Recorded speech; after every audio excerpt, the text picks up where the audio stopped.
Hello Team video. Today we're gonna take a look at the newly released surf version of Jellicent for the Ultra League. Of course, this is one of the only updates for the season which was actually decent, so yeah, this is basically the only really content I can do for the new season's move updates. Unless you want to see some Shadow Boom Burst Flygon action, which I actually kind of want to do, not gonna lie, kind of want to play that. But yeah, like this is going to be a very decent team as well. I really enjoyed this team. Was also in my top team video. If you didn't see that, definitely... Oh wait, it's not out yet, forgot about that one. Going to be out later today, so that's most likely why you haven't seen this one. But yeah, this is on my top team video as well, worked out really well. And can recommend you also, of course, watching that video later on. If you are not subscribed, please subscribe, always helps out, as we're going to see here the Galarian Stunfisk against us. Dubwool is such a good Pokemon. Dubwool is honestly most likely the best Haysop in this meta right now. It's just so good. Like, this Pokemon just has coverage against nearly everything. The only real issue might be Cobalion. Here are going to be able to catch the move from the opponent, which is going to be amazing because it's a Rock Slide and the opponent going to forfeit. Goodbye there. I only have 9 battles here because I accidentally queued up into the other cup, into the Psychic Cup with a team that you already saw from yesterday. I won the battle though, but like, yeah, I know I only have like 9 battles now with that. Kinda have to ration my my sets in general, because I'm going to be away for this weekend, so I'm going to have to still do some videos for the other days. There will be less videos for sure, but also if you have some videos to send me in, I'm still at home right now at least, so I would be able to cover at least a few of them, I would guess, until I have to leave tomorrow. But yeah, like, feel free to send in some battles, but I'm going to be away from Friday till Monday evening. So Monday evening I might be able to still make a new video for the community day, because like, yeah, I will be missing this one most likely, unless I'm still get one done maybe during the time there. But yeah, I'm going to be at the regionals, so going to be exciting. Here we're going to see a Ninetales, which is not as exciting. This Pokemon can be a little bit of a problem here for this team, especially, I mean, yeah, with Charm, I think it's like actually the worst one, because actually it's pretty decent for this team. You have the lead, which is weak to it, but you also have the Jellicent, which is really good against the Ninetales, so we should be pretty fine here. But it's a little bit awkward here. We're going to see that we can shield up the move, Weather Ball coming through here, and we can go for one own body slam here. Going to get the shield. I have to swap out here, and they're going to try to catch like the move there with the Snorlax. Snorlax had a ton of energy, so very good that I was able to knock them out here. And now we still have a chance. I sure went for 2 more fast moves here, and if I did this, I think I would have been able to win this game here as well, because now sadly my opponent just has barely too much health that I cannot farm down before I get farmed on as well, and we're going to have a tie here. But very good game there. A tie is definitely something that I can also still take here. Very sad that a tie is basically bad for both people. Like, it doesn't really make too much sense in my opinion, because yeah, basically it just doesn't, like, it says that the game never really played, so you don't really lose elo, but you also don't get any rewards for it. So basically you both get no rewards, which is more for Niantic good, I guess. But yeah, something a little bit weird. We see here Charizard. I tried to be fancy and go for the payback, didn't work out. So maybe next time I shouldn't be as fancy. They're gonna go ahead, go for the Blast Burn here, which does more damage than Dragon Claw. I will be able to go for the Surf, which was not a good move timing by me here. But they're going to actually, yeah, let this move go through. Here again, if I went for the Body Slam, this would have been already dead, and I would have had more health. So that might have changed the matchup as well. Let's see what they're going to have in the back. Talonflame. Still, I think we have a chance here, especially if we could boost it, would be amazing. We are usually not as lucky with boost, but this time around we are lucky with boost, and now we have Gliscor against the rest of the world. Holy hell, let's take a look at this one. We're going to be able to shield up the move. Going to be the Brave Bird, and they're going to have to swap out here into their Swampert. We can go for another charge move here. It's going to definitely do a lot of damage. And we see here we're gonna get another boost. Gliscor is going to town right now, as we're going to be able to also catch the move from the opponent here. We would have went for the Surf anyway, but like, this is even more fun, because now Gliscor is just going to knock them all out of here. It's going to be an easy sweep for Gliscor in this battle, which should definitely be short as well, right? So yeah, that was a very great showcase on what happens if you get the double boost with Gliscor, which is always a good thing, honestly. Like, I always like when you have like those teams that work out as well without boost, but get even basically a benefit from boosting like that as well, where it's like making this all way easier. Boosting is part of the game, like odds are part of the game, while a lot of people don't like this. If you ever played the main series games, you know what odds to really feel like, because there is so much more randomness in the main series games than compared to Pokemon Go. For example, here in Pokemon Go as well, every charge move does the same amount of damage if you throw it like, I don't know, 20 times. It always does the exact same amount of damage if it's against the exact same Pokemon. While in the main series games, there's a damage range. So like you can do a lot of damage with one move, but you can also do like a little bit less damage with one move, depending on which range you hit, which is already kind of crazy. Then you have critical hits, then you have like also even more move effects. It's super wild. Then you even have like missing moves. It's honestly way more of I don't know, like chance fest there than in Pokemon Go. Like Pokemon Go is very, very subtle with that. Like it's definitely way easier here to predict what's happening, especially if you encounter Tentacruel here. Tentacruel against us, going to be an interesting one. We have Tentacruel against Double. Theoretically, we are not in a good position here right now because our fast move is resisted, but still Double is just a very, very good Pokemon, just getting all the dubs, of course, as we don't get debuffed from the Scald, which is very important here. I will be able to go for another Body Slam here, and I was actually making a mistake. Should have went for the Payback now, but I went still for the Body Slam for whatever reason, which was not the smartest idea, because you see this would have been Payback range, I think. So like this was definitely not the smartest, but it doesn't really matter because we can get to another one here, and we will be able to win this game. Goodbye there. Next opponent, let's take a look at this one. We're going to see a horrible lead with Tapu Fini as we can swap into our Double, and we see the Cobalion coming in. So far so bad. This is literally a hard counter so far. We will be able to let this move go through, but like there's not a lot that I can do here because we don't have Wild Charge. Even with Wild Charge, we mostly would still lose this matchup here. But I will be able to at least Body Slam spam them, which are going to do some pretty decent damage here, as you're going to see. Like honestly, we are basically hitting all the time with resisted moves, but we still get them to the red health, which is amazing. We're going to have to go into our Gliscor here again.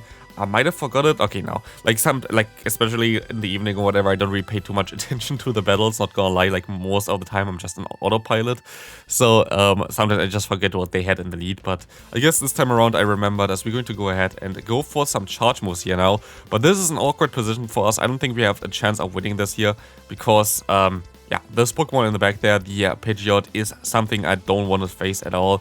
I will be able to still get to another Night Slash, which allows me to get the shield, and I have to swap out here because otherwise my opponent just will be able to debuff me and yeah, force me to stay in the matchup here where I don't really want to be in. So like this, I will be able to at least clear the debuff later on, but still we are so far behind in this game. Like it's wild how far behind we are in the game, but we're still going to get the final shield from the opponent, which is wild. We're going to do we shield this move up? We're going to shield this move up. It is going to be a Surf, which is really annoying because we had to call it basically. I have to call this one now. It's going to be Moonblast. If it was the other way around, I guess we still had a good chance here of winning this game, but sadly like this, there's nothing I can really do here. The move doesn't do enough damage. I had to catch the move here, and yeah, this is sadly game over. If I called the Surf in the beginning, I would have been fine here, I think, but kind of sad. Next opponent, we see a Galvantula. Actually, I faced quite some few Galvantulas there. Also, my opponent going to have here the Bubble version, which would have been better for our Hex version of Jellicent, of course, to swap into that one, but we were so late already, I couldn't go into my own one. But they are running Ice Beam. I think they forgot about the move change or something, because like you wouldn't want to run Ice Beam at the current time. Weird one. But we will be able to just knock them out straight away. But we see the Galvantula coming back in here, which has to take one Body Slam from our good cheap boy. Double coming through, going to be able to go for another one afterwards, hopefully. But they're going to throw a charge move here, which is going to knock us out, I thought. But I think they're undercharged here, which allows us to still get to one Payback. This Payback going to Payback and going to do a lot of damage here, which is going to be very nice for us. We could have let this move go through, but actually they're running Energy Balls. So good thing that we shield this, and we're going to encounter a Mandibuzz in the back. This is horrible, but Gliscor might still have a chance in the back. We don't know yet. We will see here that we can go into our Jellicent. Of course, we have a horrific matchup here. We're going to go for the Surf. They know that this is basically the hardest hitting move that's going to hit them, so it's definitely smart for them to shield this one up. I will be able to get to another Surf though, which is going to be very nice for me. And I hopefully still get to another one. Let's take a look at this. Jellicent RV are pretty decent, and yep, we're going to get to another one, which impacts this game quite a bit, I think. But yeah, we're going to let it go for one fast move here, going to shield up the Dark Pulse, go for another fast move, go for a Night Slash. This is going to have the chance to boost our attacks. He didn't go for another fast move. Fine for us. They're gonna go for their Dark Pulse. We're gonna go for another fast move. Go for a Night Slash. Like, it's just going to be a spammy fest here. Like, it's wild. We can go for another fast move. Go for the Night Slash. It's just, I don't know how many Night Slash Gliscor going to throw here in this game right now, as he can go for another Night Slash. Like, this thing is so insanely spammy since the Wing Attack got buffed. It's wild. Honestly, I am a big fan of the Wing Attack buff if there wasn't the Noctowl in the Great Lake. Like, if Noctowl wasn't a thing, this buff would have been so amazing, but Noctowl just literally ruins it all for everybody, in my opinion. That makes it just way too strong here, but here, Gliscor in the Ultra League, such a cool Pokemon. We see an Ampharos against us. Not the worst for our double, of course, but also the worst basically for our other Jellicent in the back, as we're going to encounter the Walrein. I was pretty slow at swapping here, going to go for one charge move for whatever reason, but I can still go into our Jellicent, which will be able to reach a Shadow Ball. Not in time, but I will be able to overfarm a lot now. I can go for 3 more fast moves, I would say. Do I go for 3? Yep, exactly. Which allows them to get basically exactly no move here, and I didn't want to get them to another charge move. They're going to actually not die from that, but I can farm them down, which is amazing. We see the Ampharos coming in, allowing us to go for one Shadow Ball, which would nearly knock them out. Does not quite knock them out, but they can knock us out, which is fine for us, because we can just go ahead and go into our double, I would say, and farm them down. As we see that Trevenant coming in, this game's over, man. You can already forfeit. There's a top left button there. Definitely go into that one and try to find a new game, man, because double is going to win that all. But yeah, you see already this team was amazing. Had a great time with this team.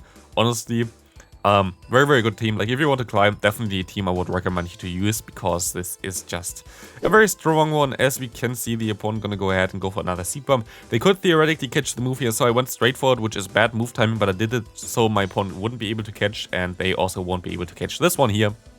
Night Slash coming through, going to be able to knock them out, and they're going to forfeit here basically by not throwing a fast move anymore. Good game there, horrible lead again for us. We're going to swap immediately into the double, trying to get the dub here still, as they're going to be able to throw a charge move, and I think they're swapped out, but I know it was a Wing Attack user. Going to be a Gliscor as well. That's kind of funny. I'm going to be able to go for one Body Slam here, but sadly, my opponent going to do some shenanigans here, I think. They're going to actually have to take another charge move, which is kind of funny.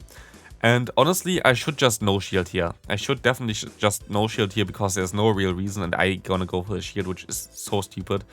I should have went for the charge move as well, which is even worse. Like, I actually don't know what I did here at this game. There's literally nothing what I just did made sense. Like, go for the charge move immediately, or don't shield. Like, honestly, I don't know why I did there, and I think this might cost me the game here, which is only my own stupidity. So, like, yeah, we see here the Galarian Stunfisk. I think I'm actually going to lose this game now because of my own stupidity, which is really, really bad. And yeah, it just happens. Honestly, like, this was an easy winnable game. And I think I know already how this game goes, which is even more against our odds, which is kind of wild. We're going to talk a little bit about this one as well. But you're going to see here the Tapu Fini coming in. I'm going to let this move go through. No, I'm going to shield this move up, going to be the Moonblast. They're going to most likely shield up their move as well here, I guess. The Shadow Ball, they kind of have to, right? You think, but they don't, because they know that they can survive it, and they know that I am now in a range where they have to go for Moonblast still, though. And I have still a lot of energy, so I can go for the Night Slash immediately. But I just need another Night Slash to win this game. Let's take a look. Can we get there in time? We can, and we are losing CMP Tie. Something that I didn't know. And this is super against our odds, because basically the opponent had to have around 15 attack or something on that Tapu Fini for this to happen. Because Tapu Fini usually has a lower attack stat than Gliscor. Our Gliscor is attack rated, because we have tried to have one without any XL Candy back in the day when XL Candy less cups were still a thing. And you see already, like, it was more on our odds to win the CMP tie there than not, but the opponent must have had like some crazy high attack stat from a raid or something, and he just used the first that he got from a raid for the Ultra League, because otherwise they wouldn't have won CMP tie there, because they have a lower attack stat usually than Gliscor. But that won them the game, which is kind of wild. But I also basically lost the game prior from playing completely horrible against their Gliscor, which was my own fault. So, like, I can't really complain too much about them winning CMP there if it was more my own fault that I got even into the position where that mattered. Here we're going to encounter the opponent's Auroras here, which is going to be awkward because we can go into our Jellicent, but yeah, we're going to have to go for one serve eventually. I show shield this move up. It's going to be the Media Beam. It's going to do a ton of damage. but I'm still kind of confident that we're going to be able to win this here. We're going to easily be able to win this here, right? We're going to go for another surf. We're going to be able to knock them out. And we can see, you know, the Sylveon came back in here, which doesn't want to get hit by a surf either. We just get them lower and lower, and you see already, they have Quick Attack as a fast move, which will be double resisted against our Jellicent, allowing us to survive those moves a little bit easier. We're going to swap out here, and we just need to hit 2 body slams in order to knock them out straight away, which will be a pretty easy one because they cannot store Moonblast in a Psyshock. So this is going to be it for this video. Hope you enjoyed this video. Jellicent with Surf is a very decent. This team is amazing. If you have it, play it, and I see you in the next video. Bye.